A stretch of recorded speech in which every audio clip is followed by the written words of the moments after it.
अब ये समय आया है कि मैं और आप परमेश्वर के जीवित और पवित्र वचन को देखें। पढ़ने के लिए पहला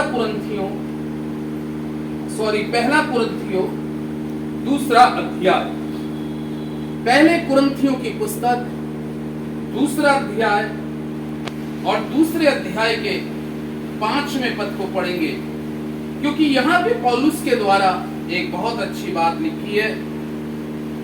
इसीलिए कि तुम्हारा विश्वास मनुष्य के ज्ञान पर नहीं परंतु परमेश्वर की सामर्थ पर। हालेलुया। कितनी अच्छी बात पौलुस ने कही। और परमेश्वर का वचन कहता है यहां पर, फिर से मैं रिपीट कर रहा हूं, इसलिए कि तुम्हारा विश्वास मनुष्य के ज्ञान पर नहीं परंतु परमेश्वर की सामर्थ पर। आमीन। आज प्रभु के लोगों, इस संसार के अंदर में अगर ज्ञानवानों की बात करें तो बहुत बड़े बड़े ज्ञानवान इस संसार में पाए जाते हैं। हालेलुया। बहुतों के पास में संसारिक ज्ञान बहुत है, लेकिन क्या आपने परमेश्वर के वचन को पढ़ा कि परमेश्वर का कलाम क्या कहता है? मेरी प्रजा के पास मेरा ज्ञान ना होने के कारण मेरी प्रजा क्या हो गई? भटक गई। संसारिक ज्ञान इस संसार में मनुष्य बहुत प्राप्त कर सकता है, और प्राप्ति करते करते अगर हम सुलेमान के बारे में बात करें तो सुलेमान को संसारिक ज्ञान की भी बहुत ज्यादा क्या हुई? प्राप्ति हुई, लेकिन उसने लास्ट में संसारिक ज्ञान को क्या ठहराया? व्यर्थ ठहराया।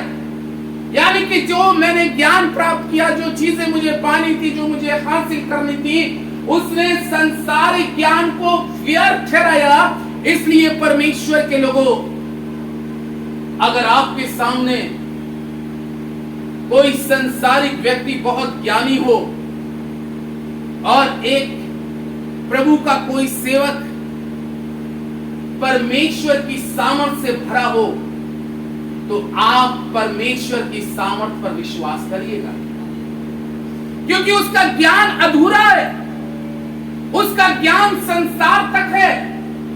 इसलिए पौलुस ने कहा, इसलिए तुम मनुष्य के ज्ञान पर भरोसा मत रखो, मनुष्य के ज्ञान पर भरोसा मत रखो, परंतु परमेश्वर की सामर्थ पर भरोसा रखो। परमेश्वर की सामर्थ, क्या आप उसकी सामर्थ की कल्पना कर सकते हैं कि उसकी सामर्थ ऐसी है कि जिसने कहा उजियाला हो जाए तो उजियाला हो गया। ये संसारिक ज्ञानवान ये उजियाला पैदा नहीं कर सकते थे। मनुष्य के अंदर में उसने सांस डाल दी। ये सामर्थ है कि आज मैं और आप जिंदा बैठे। इसलिए प्रभु के लोगों, कई बार हम लुभाने वाली बातों में आ जाते हैं, क्योंकि संसार का ज्ञान को परमेश्वर का वचन इस प्रकार से लिखा है कि संसार का ज्ञान परमेश्वर की दृष्टि में क्या है? मूर्खता है। हालेलुया। संसारिक ज्ञान परमेश्वर की दृष्टि में क्या है? मूर्खता है। इसलिए बाइबल में लिखा है कि उसने इस संसार के मूर्खों को चुन लिया कि वो ज्ञानवानों को लज्जित करें। आमीन। वो ज्ञानवानों को, यानी कि इसका मतलब क्या है कि जब परमेश्वर ने इस संसार के मूर्खों को चुना, उनके पास में बहुत संसारिक दिमाग नहीं था, लेकिन जब परमेश्वर ने अपनी सामर्थ को अपने अभिषेक को, अपनी पवित्र आत्मा को उनके अंदर में डाला, तो परमेश्वर का कलाम कहते हैं कि वो पौलुस, वो पतरस, वो सिलास ज्ञानवानों को, यानी कि ऐसे लोगों को जो बहुत ही अपने आप को बड़े ज्ञानी समझते थे, लेकिन वो पतरस के सामने जब खड़े होते थे, या पौलुस के सामने खड़े होते थे, या सिलास के सामने, या तीमुथियुस के सामने खड़े होते थे, तो वो बड़े बड़े ज्ञानवानों को ये अनपढ़ लोग क्या कर देते थे? लज्जित कर देते। आखिर क्यों कर देते थे? क्योंकि ये परमेश्वर की सामर्थ पर भरोसा करते थे, ये परमेश्वर की सामर्थ पर भरोसा करते थे। अगर मैं एक उदाहरण देकर बात करूं तो लूक यूहन्ना का उदाहरण है कि जब लाजर मर गया, लाजर क्या हो गया था? मर गया।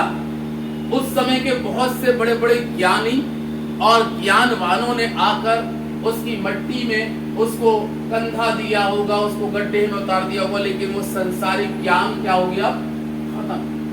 लेकिन जब यीशु मसीह वहां पर पहुंचते हैं, प्रभु यीशु मसीह पहुंचते हैं, तो बाइबल में लिखा है ये है परमेश्वर की सामर्थ कि उन्होंने कहा पत्थर को हटाओ, और ये परमेश्वर की सामर्थ थी कि जो उस कब्र के अंदर में गई और उसने मृतक लाजर को क्या कर दिया? जिंदा कर दिया। यह है परमेश्वर की सामर्थ। इसलिए मुझे और आपको संसारिक ज्ञान या संसारिक ज्ञानवानों से बढ़कर परमेश्वर की सामर्थ पर विश्वास करना बहुत जरूरी है। इसलिए पौलुस इस पद के अंदर में कहता है, क्योंकि जब आप परमेश्वर से सामर्थ पाते हैं, तो फिलिपियों 4 में इस प्रकार से लिखा है। अगर फिलिपियों की पुस्तक उसका 4 अध्याय को निकालें, क्योंकि जब आप परमेश्वर से सामर्थ पाते हैं, तो 13 पद के अंदर में बहुत अच्छी बात लिखा है कि जो मुझे सामर्थ देता है उसमें मैं सब कुछ कर सकता हूं। हालेलुया। कितनी अच्छी बात लिखी है। फिलिपियों 4:13 में पौलुस क्या कहता है कि जो मुझे क्या देता है? सामर्थ देता है। और बाइबल कहती है कि ये सामर्थ जब तक ऊपर से ना आए, एक समय जब प्रभु यीशु मसीह के सामने एक ऐसा लम्हा आया कि जब वो गतसमनी नामक बाग में थे, तो बाइबल कहती है कि उनका पसीना लहू की बूंद बन बन के टपकने लगा। और परमेश्वर का वचन क्या कहता है कि प्रभु यीशु मसीह ने उस समय एक बात कही थी, अगर हो सके पिता तो ये प्याला मेरे सामने से क्या हो जाए? टल जाए। क्योंकि उस समय शरीर के भाव में यीशु मसीह थे, कलाम में लिखा है, लेकिन जब वो ऐसी बात कह रहे थे तो उन्होंने आगे कहा मेरी मर्जी नहीं बल्कि तेरी इच्छा क्या हो जाए? पूरी हो जाए। उसके आगे पद में लिखा है कि तब परमेश्वर का एक स्वर्गदूत, उसके बाद परमेश्वर का एक स्वर्गदूत यीशु मसीह के पास प्रस्तुत हुआ, और बाइबल में लिखा है कि वो यीशु मसीह को क्या देने लगा था? सामर्थ दे रहा था। आमीन। वो क्या देने लगा था? सामर्थ। क्योंकि जब तक हम ऊपर से सामर्थ ना पाए, तब तक हम कुछ भी कर नहीं सकते। इसलिए फिलिपियों 4:13 में ये बात पौलुस ने कही कि जो मुझको सामर्थ देता है उसमें मैं सब कुछ कर सकता हूं। जब प्रभु यीशु मसीह को वो सामर्थ ऊपर से प्राप्त हुई, तो कलाम में लिखा है कि उस सामर्थ के बल पर प्रभु यीशु मसीह ने उस कार्य के लिए फिर से अपने पिता से शक्ति पाई, और उसने संसारिक ज्ञान को इसलिए व्यर्थ ठहराया, जिसमें आज मनुष्य संसारिक ज्ञान में, संसारिक बातों में और संसारिक कामों में फंसकर संसार में रह जाता है। लेकिन परमेश्वर के लोगों, परमेश्वर का जीवित और पवित्र वचन इस प्रकार से कहता है कि जो मुझे सामर्थ्य देता है उसमें मैं सब कुछ कर सकता हूं। कैसा भी पल, कैसा भी कठिनाई का पल, कलाम इस प्रकार से कहता है परमेश्वर के लोगों, जो मुझे सामर्थ्य देता है। आज प्रभु के लोगों, हमें देखने की जरूरत है कि हम कौन सी तरफ से सामर्थ पा रहे हैं। अगर हम परमेश्वर की तरफ से सामर्थ पा रहे हैं तो मैं इतना बताऊं कि दानियेल की पुस्तक में लिखा है कि जब नबूकदनेस्सर बादशाह ने सोने की मूरत को बाबुल के प्रांत में खड़ा किया और वचन में लिखा है कि उसने कहा जो कोई इसके आगे सिजदा नहीं करेगा वो आग के भट्टे में डाला जाएगा। और बाइबल में लिखा है कि वहां 3 शख्स ऐसे हुए जिनके ऊपर में परमेश्वर की तरफ से सामर्थ आ रही। हालेलुया। किसकी तरफ से सामर्थ मिल रही थी उनको? परमेश्वर। तभी तो बड़े हियाव से बोल रहे थे।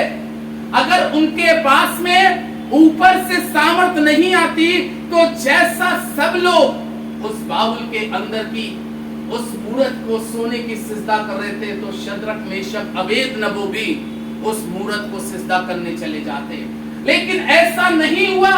बाइबल इस प्रकार से कहती है कि शद्रक मेशक अबेदनगो जब परमेश्वर से प्रार्थना कर रहे हैं तो परमेश्वर उनको सामर्थ्य दे रहा है।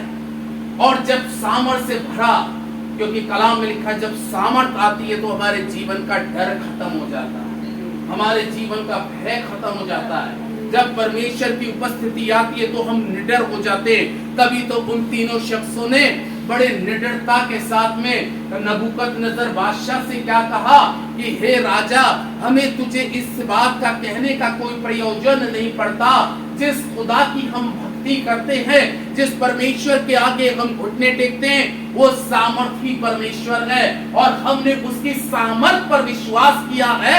हमने इस संसार की आग पर नहीं, हमें जला नहीं सकती।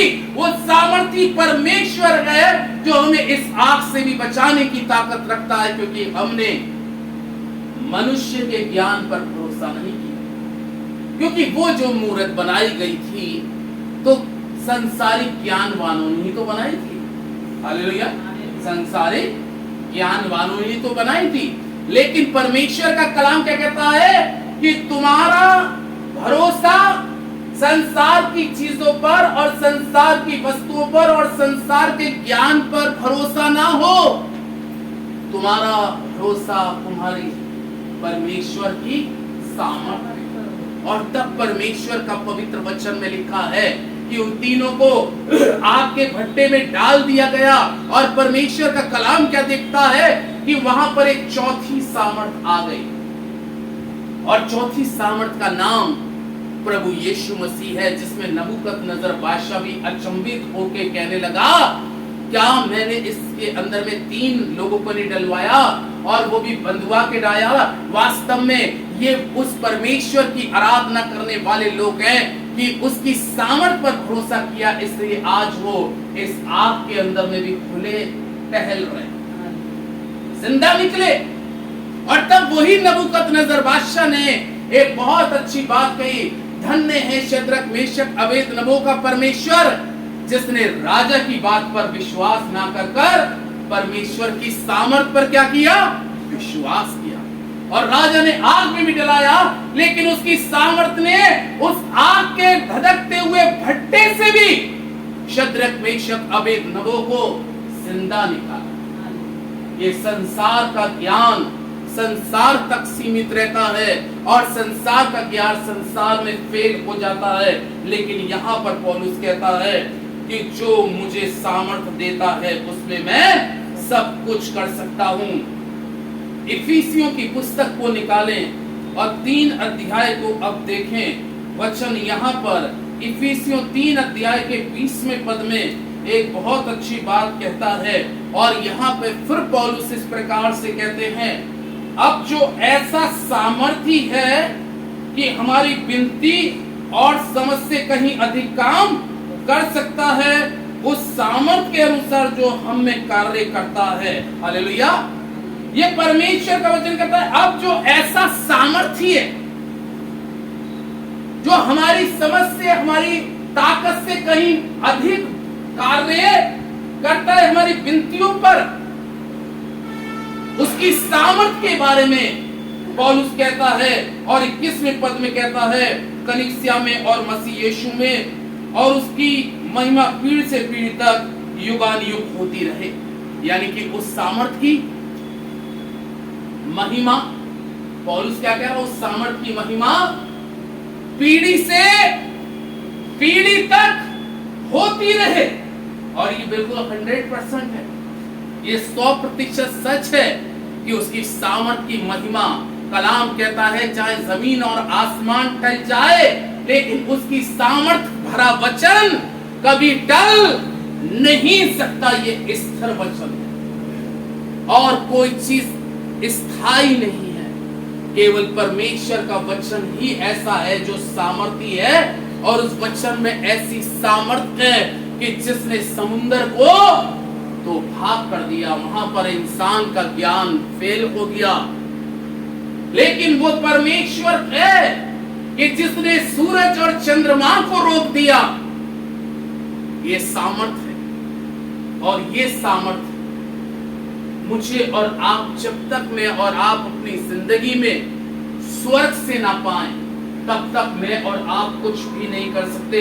एक पद और पढ़ेंगे, पहला कुरिन्थियों 4 अध्याय, पहला कुरिन्थियों 4 अध्याय के 20वें पद को पढ़कर वचन को पूरा करेंगे। यहाँ पे परमेश्वर का कलाम इस प्रकार से कहता है 20वें पद में, और फिर प्रभु ज्ञानियों के विचार को जानता है कि वो क्या है, व्यर्थ है। ज्ञानियों के विचारों को क्या करता है, जानता है। 4 अध्याय का 20वां पद, क्योंकि परमेश्वर का राज्य बातों में नहीं परंतु काय में सामर्थ। पहला कुरिन्थियों 4:20, यहाँ पे परमेश्वर का जीवित और पवित्र वचन क्या कह रहा है, क्योंकि परमेश्वर का राज्य बातों में नहीं काय में है, सामर्थ में। बहुत से लोग बातों के द्वारा संसार को आकर्षित करते हैं, अपने शब्दों के द्वारा आकर्षित करें। शायद उनके पास में बहुत अच्छे मीठे शब्दों, और मीठे शब्दों में बाइबल में क्या लिखा है कि वो अपनी लुभाने वाली बातों में क्या कर लेते हैं, इंसान को फंसा लेते हैं, और इंसान बहुत से संसारिक ज्ञान में क्या हो जाते हैं, फंस जाते हैं। लेकिन अभी ये चैप्टर क्या पढ़ा, परमेश्वर का वचन क्या कहता है, क्योंकि परमेश्वर का राज्य बातों में नहीं है, काय में है, सामर्थ में है। और जब तक तुम ऊपर से सामर्थ नहीं पाओगे तब तक मेरे गवाह ना ठहरोगे। इसलिए हमें और आपको इस सामर्थ को पाने के लिए परमेश्वर से कहने की जरूरत है, खुदा पवित्र आत्मा मुझे अपनी सामर्थ से भर दे कि मैं तेरी महिमा को और भी बढ़ाऊं, कि मैं मनुष्य के ज्ञान पर नहीं परंतु तेरी सामर्थ पर ही हमेशा भरोसा रखूं। खुदा अपने कलाम पर आशीष दे, आमीन।